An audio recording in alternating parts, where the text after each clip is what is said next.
వైకుంఠ ఏకాదశి లేదా ముక్కోటి ఏకాదశి ఎందుకు జరుపుకుంటారో మీకు తెలుసా? సత్యయుగంలో ముర అనే రాక్షసుడు ఉండేవాడు. బ్రహ్మదేవుని ద్వారా వరం పొంది అనేక శక్తులు పొందుతాడు. ప్రజలను, విష్ణు భక్తులను, దేవతలను హింసించడం మొదలు పెడతాడు. అతడి బాధలు తట్టుకోలేక దేవతలు, ఋషులు కలిసి శ్రీ మహావిష్ణువును ప్రార్థిస్తారు.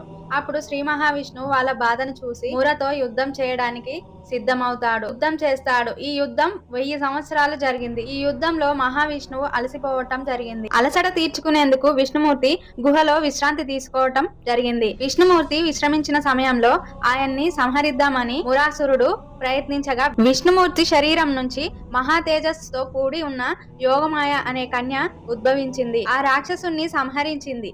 ఆ కన్య పక్షంలో 11వ రోజు ఉద్భవించింది కానుక ఆ కన్యకు ఏకాదశి అని నామకరణం చేశారు. నామకరణం చేసి మహావిష్ణువు వరమిచ్చెను. తనకు ఇష్టమైన తిథి ఏకాదశి అని. ఎవరైతే ఆ రోజు ఉపవాస దీక్ష చేస్తారో